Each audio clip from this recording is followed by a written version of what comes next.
Assalamualaikum warahmatullahi wabarakatuh. Asyhadu an la ilaha illallah wa asyhadu anna Muhammadan abduhu wa rasuluhu. Allahumma sholli ala Muhammad wa ala ali baitihi wa azwajihi wa dzurriyyatihi kama shallaita ala Ibrahim wa ala ali Ibrahim innaka Hamidum Majid.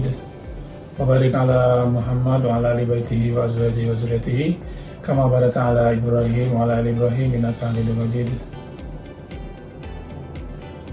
Perkenalkan, saya Muhammad Amin, dosen program studi S1 Manajemen Fakultas Ekonomi dan Bisnis Universitas Islam Dr. Kiai Haji Ezek Mutakin Purwakarta. Pada kesempatan ini, saya ingin menyampaikan PDD UKTPT bidang pengajaran sesuai dengan persyaratan Serdos tahun 2026 untuk mata kuliah metode kuantitatif pengambilan keputusan. Mata kuliah metode kuantitatif pengambilan keputusan ini memiliki bobot 3 SKS yang merupakan mata kuliah wajib yang harus diikuti oleh mahasiswa semester 6 pada jurusan S1 Manajemen Fakultas Ekonomi dan Bisnis Universitas Islam Dr. Kiai Haji Ezek Mutakin Purwakarta. Kemampuan yang diharapkan, capaian pembelajaran yang diharapkan dalam mata kuliah ini adalah mahasiswa mampu mengidentifikasi permasalahan dan melakukan analisis dengan menggunakan metode kuantitatif yang tepat untuk mengambil keputusan dalam bisnis. Materi pembelajaran yang pertama, pengantar analisis kuantitatif, konsep probabilitas dan metode statistik. Kemudian analisa keputusan dan pohon keputusan, program linier, metode grafis dan metode simplek, model transportasi dan model jaringan, metode penugasan dan forecasting, teori optimisasi dan antrian, serta manajemen proyek. Sumber pustaka yang digunakan, sumber utamanya yaitu buku Quantitative Analysis for Management dari Render, Ster, dan Hanna 2012. Kemudian tambahannya adalah buku metode kuantitatif untuk manajemen lainnya, termasuk bahan-bahan lainnya di internet. Sistem pembelajaran yaitu tatap muka dan hybrid, klasikal, presentasi, dan diskusi kelompok, serta studi kasus dengan media pembelajaran, software, dan hardware.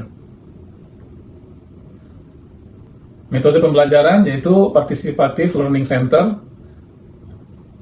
dengan mendorong keterlibatan mahasiswa secara aktif, baik di kegiatan pra-kelas, di kelas, dan pasca kelas.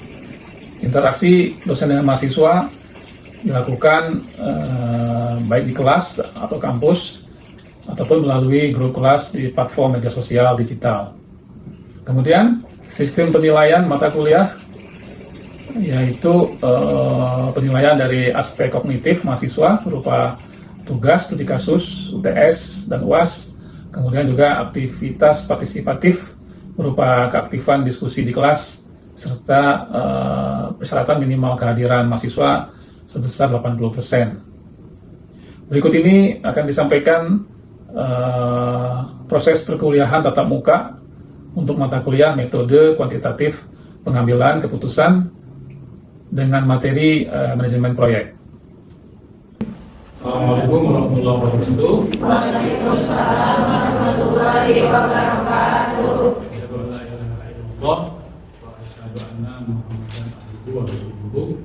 Allahumma sholli ala Muhammad wa ala alihi wa sahbihi wa sallam. Kama shallaita ala Ibrahim wa ala ali Ibrahim innaka Hamidum Majid. Wa barik ala Muhammad wa ala ali baitihi wa azwajihi wa dzurriyyatihi kama barakta ala Ibrahim wa ala ali Ibrahim innaka Hamidum Majid. Alhamdulillah, pada pagi hari ini kita bisa bertemu kembali ya untuk mata kuliah kita adalah apa? Metode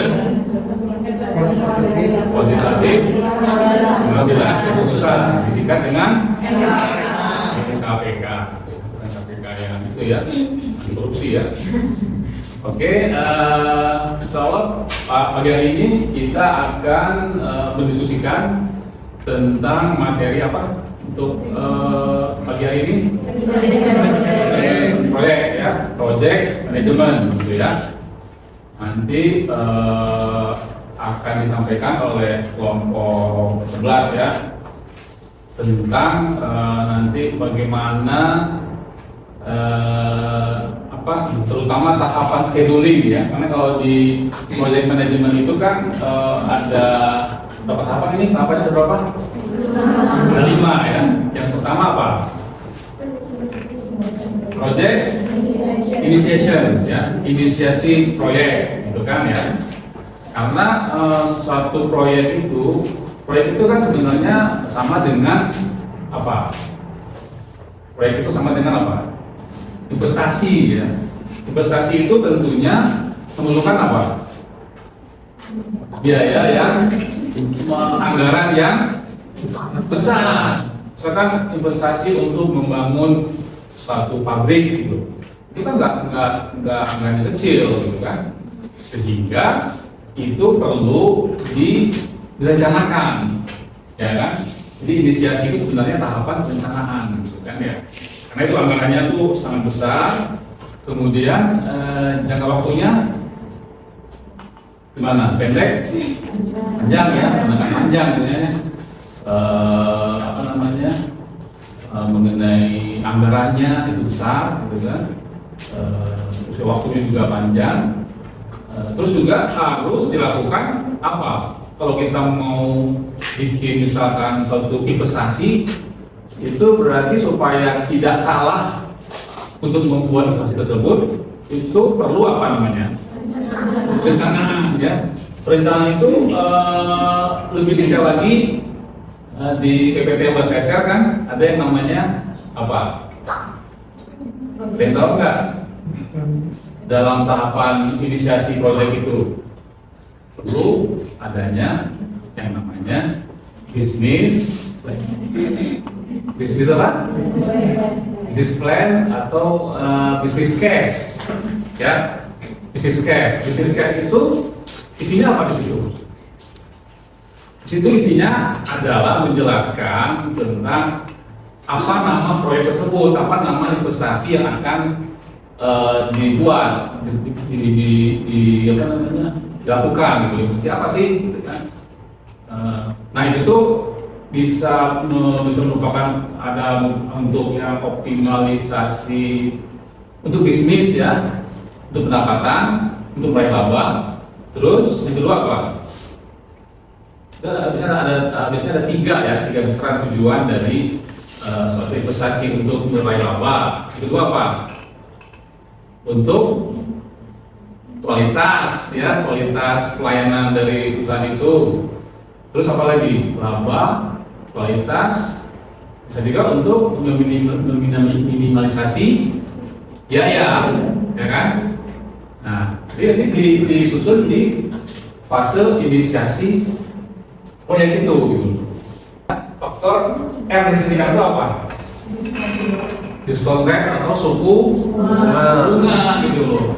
Makanya di bank kan kalau konvensional kan yang menggunakan suku bunga kan ya. Tadi kalau kita punya uang disimpan di bank, jadi berapa ininya bunganya di konvensional ya. Kalau kita ekonomi syariah bukan suku bunga kan? Apa namanya? Bagi hasil. Ada akad-akad di ekonomi syariah ya, akan jual beli gitu kan, akan apa lagi mudharabah, dihasil kan, ada musyarakah, ada ijaroh. Lo udah belajar kan ekonomi syariah kan? Jadi kalau kita lagi bicara tentang ekonomi konvensional ya kita menggunakan R, suku bunga atau diskon rate ya. Makanya nanti suku bunga ini kita bandingkan dengan suku bunga kalau dibandingkan dengan penyimpan di bank, ataupun misalkan kalau kita investasi di pasar modal. Jadi harus lebih tinggi hasilnya gitu loh. Di sini rumusnya cash flow dibagi dengan 1 tambah R ya. Kalau dia berapa tahun berarti rumusnya jadi seperti ini. Kalau min C0-nya apa nih? Min C0-nya apa? C itu apa? Ini cash flow ya. C itu cash flow ya. C itu cash flow. Jadi kalau misalkan min C 0, artinya apa ini?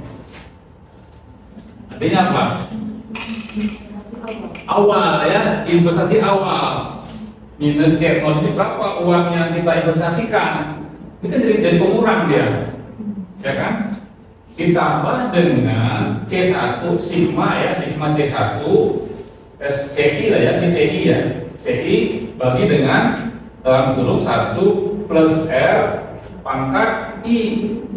Kalau misalkan dia ada 2 tahun berarti ditambah 2 tahun gitu ya. Tergantung berapa tahun, tergantung berapa tahun I-nya ini, tambahin semua gitu loh. Ini ditambahin semua, ini tambah dengan tadi investasi awal, ini dapatnya plus apa minus gitu loh, ya kan? Kalau dapatnya minus kita nggak mungkin rugi dong, ngapain kita minus? Pasti kan dapatnya harusnya NBV-nya harus dapatnya adalah positif ya. Berarti positif, berarti secara finansial itu proyek itu investasi itu layak untuk diterima, jadi accepted gitu ya. Kan ada accepted, ada reject ya, pendidik laku ya. Jadi ini salah satu alat untuk tadi melakukan CBA ya. Oke, NBV gitu ya. Oke, jadi paham nggak? Paham ya. Ini atribut-atributnya. Kalau pakai NBV itu apa aja kelebihan-kelebihannya dibanding menggunakan teknik-teknik yang lainnya. Tadi kan tadi ada NBV, apalagi tadi kedua apa kedua? Payback period ya. Artinya apa itu artinya? Periode pengembalian uang yang tadi dikeluarkan di awal gitu loh, ya kan? Berapa lama sih kembalinya uang itu, ya kan? Itu dihitung payback periodnya gitu loh. Kalau semakin lama kembalinya, kita milih yang lebih lama atau lebih cepat? Lebih cepat kan, balik modal ya. Kalau lebih lama kan kita nanti harus lama menunggunya. Maka di konsepnya ini ada berlaku yang namanya time value of money gitu loh. Uang yang sekarang ini lebih berharga daripada uang yang nanti. Kenapa? Karena ada faktor inflasi, apalagi faktor resiko ya, dan lain-lainnya gitu loh. Ini kalau yang apa tuh namanya IRR ya, ini NBV ya. Ini masih ini tadi yang tadi IRR ya. Ini terakhir ini adalah profitability index. Ada rumusnya tuh. Present value of cash flow ya dibagi dengan initial investment itu yang C0 tadi ini. Ya, ini di sini ada kriterianya nih. Kalau dia PI-nya itu lebih dari 1, ya itu proyek itu diterima. Kalau PI-nya lebih dari besar dari 1 ya. Kalau profitability index-nya lebih kecil dari 1, itu dia ditolak. Kalau dia di proyek itu adalah independen gitu ya. Nah jadi itu tools di dalam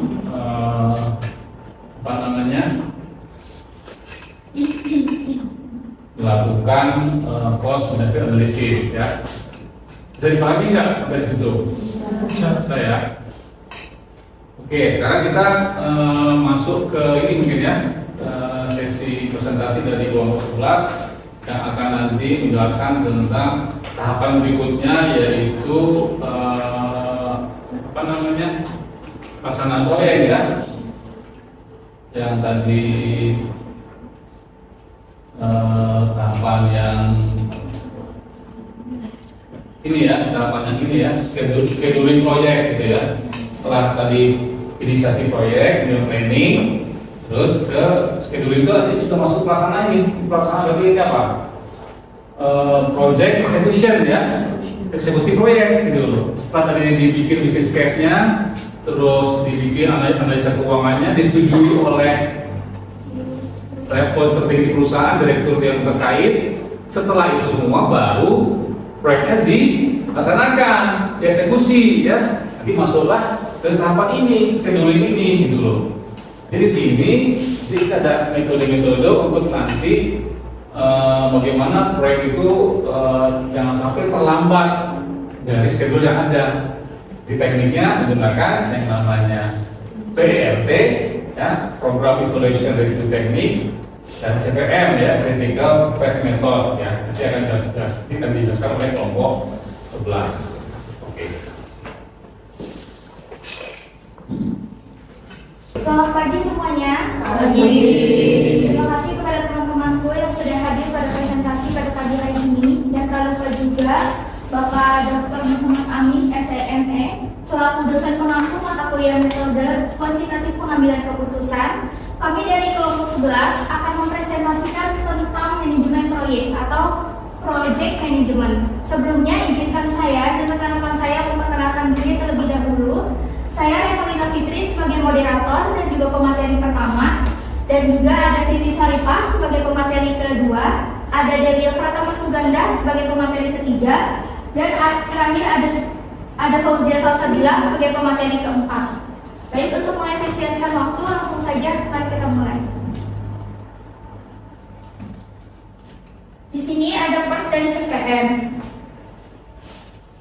Yang pertama itu PERT dan CPM sebagai alat riset operasi. Nah, PERT dan CPM adalah salah satu alat riset operasi yang digunakan pada proyek berskala besar untuk membantu manajemen dalam pengekspedisian dan juga pengendalian penggunaan personil, material, fasilitas, dan waktu. Dengan metode ini, perusahaan dapat mengatur proyek secara lebih terstruktur sehingga pekerjaan dapat diselesaikan secara efektif dan efisien. Yang kedua itu menentukan daerah atau jalur kritis proyek. Nah, PERT dan CPM ini digunakan untuk menunjukkan daerah kritis di dalam proyek sehingga penyesuaian seperlunya dapat dilakukan untuk memenuhi waktu penyelesaian proyek juga sesuai dengan jadwalnya. Jika terjadi keterlambatan pada aktivitas tersebut, maka seluruh proyek juga akan terlambat. Oleh karena itu, manajemen dapat melakukan pengawasan dan penyesuaian agar proyek tetap berjalan sesuai dengan tepat waktu. Izin bertanya. Izin perkenalkan, saya Rizky dari kelompok 6 kelas 01 ya. Kan tadi sudah dijelaskan dan di makalah pun ada bahwa materi PERT menggunakan 3 estimasi waktu. Yang pertama ada optimistis, realistis, dan pesimistis. Nah, itu untuk apa? Untuk memperkirakan durasi setiap aktivitas yang akan digunakan untuk proyek. Nah, pendekatan ini atau metode itu kan memiliki tujuan untuk mengurangi ketidakpastian yang mungkin saja terjadi. Namun dalam praktiknya pasti selalu ada gitu ya, muncul kondisi yang benar-benar di luar prediksi atau perkiraan. Nah, pertanyaannya, bagaimana jika semua estimasi tersebut ternyata meleset? Estimasi yang ketiga, yang 3 ada optimistis, realistis, dan pesimistis. Nah, ketika ketiganya itu meleset, apakah hasil analisis PERT tersebut masih dapat diandalkan atau gimana? Terima kasih.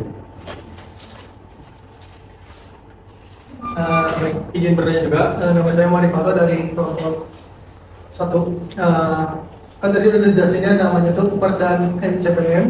Kan PERT dan NCPM adalah metode manajemen proyek, yaitu untuk menjadwalkan, merencanakan, dan mengendalikan si proyek ini ya. Pertanyaan itu, menurut kalian kalau misalnya sebuah proyek itu mengalami keterlambatan, masalah utamanya itu lebih pada perkiraan waktu pekerjaan yang kurang tepat atau salah menentukan jalur kritis? Terus itu dari keduanya, mana yang lebih sulit diperbaiki saat si proyek ini sedang berjalan? Ini dia pertanyaan ini, tadi itu soalnya PERT atau PRT ini menggunakan 3 estimasi waktu, optimis, realistis, dan pesimis. Namun bagaimana jika semua estimasi tersebut ternyata melesat karena adanya kondisi yang benar-benar tidak terduga? Apakah hasil analisis PERT atau PRT itu masih dapat diandalkan? Jadi hasil analisis PERT atau PRT ini masih bisa dijadikan acuan, tapi kendalanya pasti berkurang kalau ada kondisi yang benar-benar di luar perkiraan, kayak seperti bencana alam, pandemi, atau perubahan aturan yang mendadak. Nah, soalnya PRT ini hanya menghitung berdasarkan 3 estimasi waktu yang dibuat di awal. Nah, kalau kondisi proyek berubah drastis atau melesat, nah estimasi tersebut harus diperbarui dan analisis PRT ini tuh perlu dihitung ulang supaya hasilnya tetap sesuai dengan kondisi yang terbaru. Jadi PRT itu tetap berguna sebagai pedoman, tapi bukan jaminan bahwa prediksinya itu akan selalu tepat. Saya akan mencoba menambahkan ya pertanyaan dari Rizky kan ya. Dalam tadi metode PRT ya, itu ada 3 skenario, kan? Sebenarnya masalah waktu ya. Pertama skenario-nya adalah apa tadi? Optimis. Berarti optimis akan menyelesaikan waktunya sesuai dengan schedule, gitu kan ya? Yang sudah dibuat tadi, yang tadi itu contohnya kan ada 24 bulan tadi kan ya. Berarti optimis akan selesai 24 bulan, gitu ya. Kemudian yang kedua, skenario-nya adalah realistis. Kalau optimis itu berarti dia optimis ya, yakin dia optimis bisa mencapai itu 24 bulan selesai gitu ya. Kalau realistis katanya itu sama nggak? Kalau optimis sama realistis sama nggak? Optimis sama realistis sama atau tidak? Optimis, realistis itu sama ya. Justru kalau misalkan optimis bisa lebih cepat gitu loh, lebih cepat dari kebutuhan. Jadi kan dia lebih cepat dari target gitu loh. Optimis. Kalau realistis berarti ya itu realistis kan dia ya. Tapi kalau yang ketiga apa nih? Pesimis ya. Pesimis ya. Berarti kalau pesimis berarti akan melebihi waktu itu 24 bulan gitu. Ya. Tidak pesimis. Sebenarnya kalau waktu itu kan kalau masalah waktu itu kan tergantung nanti pelaksanaan gitu kan. Benar nggak? Misalkan ini pembangunan satu pabrik lah gitu ya.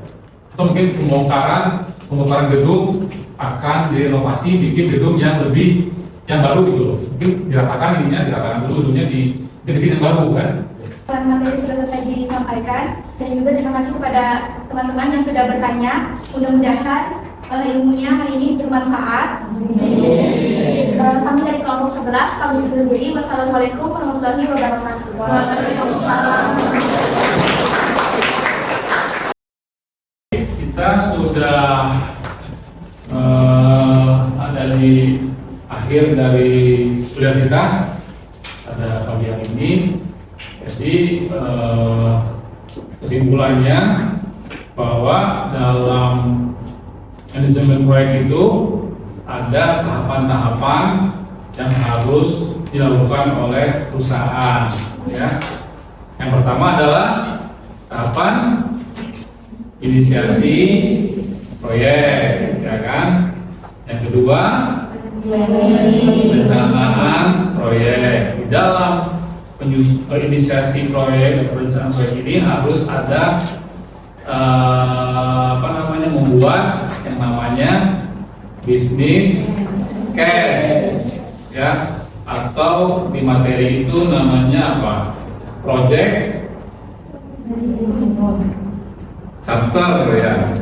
Bisnis case itu sebenarnya sama dengan project charter gitu kan ya. Di situ isinya apa nama proyek yang akan dikerjakan, apa nama proyek investasi yang akan dikerjakan. Kemudian kenapa perlu membuat proyek tersebut, latar belakangnya, pentingnya apa sih, tujuannya apa, gitu kan. Kemudian siapa nanti yang melaksanakan proyek itu, siapa yang bertanggung jawab, siapa yang mengawasi, berapa lama waktunya, berapa lama anggarannya, berapa lama besar anggarannya.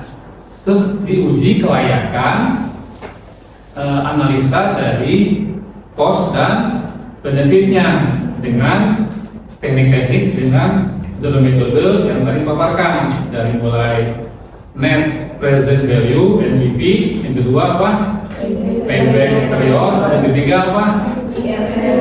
Internal rate of return, yang keempat profitability index. Memang itu Mungkin ada lagi tools-tools yang lain ya, tapi minimal ada tempat itu untuk membuat kajian tentang kelayakan dari proyek itu dari sisi finansial gitu ya. Nah setelah dua tahapan itu inisiasi dan perencanaan masuk ke tahapan eksekusi proyek ya, proyek execution ya. Yang tadi dijelaskan oleh nomor 11 itu ada penyusunan PERT program, evaluation, and review teknik ya kan.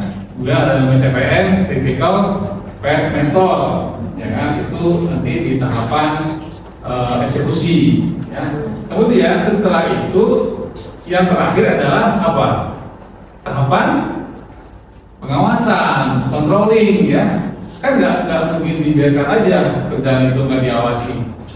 Jadi dari mulai pengawas proyek, termasuk juga pengawas yang punya proyek. Kalau itu misalkan proyeknya bagian operasi, berarti orang divisi operasi nanti akan mengawal itu setiap waktu, setiap pekan, setiap bulan, atau setiap hari kalau perlu diawasi. Supaya apa? Supaya bisa sesuai dengan schedule yang dibuat, kemudian supaya sesuai dengan anggaran yang dianggarkan. Apalagi waktunya, nah itu nanti terkait nanti dengan apa? Kalau namanya itu terkait nanti kinerja dari bagian itu, misalkan di bagian operasi, dia kan juga punya diawasi oleh atasannya kan? Itu namanya apa toolsnya? Ada yang namanya KPI ya, atau KPI kan? Key Performance Indicator KPI ya. Artinya masing-masing divisi itu ada KPI-nya. Kalau dia membuat program investasi, tadi membuat misalkan gedung gitu ya, atau dia membuat proyek apalah gitu kan, itu nanti diawasi oleh atasannya lagi, ada KPI-nya. Dia bisa mencapai nggak target gitu kan, dinilai. Dia harus bekerja sesuai dengan tahapan itu kan ya, sampai nanti ada yang namanya apa, lesson learn ya, pelajaran apa yang diambil dari proyek itu gitu ya. Jadi itu diskusi kita, kuliah kita, materi tentang kajian proyek kita mudah-mudahan nanti bisa dipahami ya materi ini. Mungkin nanti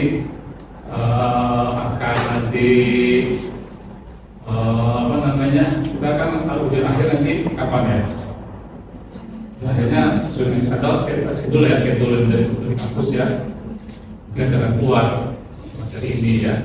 Oke, kita tutup kuliah kita dengan membaca hamdalah sama-sama. Alhamdulillah. Kita membacakan doa majelis. Assalamualaikum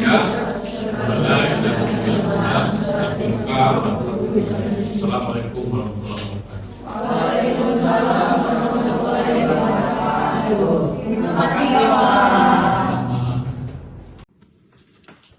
Demikian pemaparan PDD UKT-PT bidang pengajaran yang saya sampaikan, meliputi kegiatan delivery, interaction, assessment mata kuliah, metode, kuantitatif pengambilan keputusan untuk mahasiswa semester 6 program studi S1 Manajemen Fakultas Ekonomi dan Bisnis Universitas Islam Dr. Kyai Haji EZ Mutakin Purwakarta. Atas perhatiannya saya ucapkan terima kasih. Billahi taufik wal hidayah. Wassalamualaikum warahmatullahi wabarakatuh.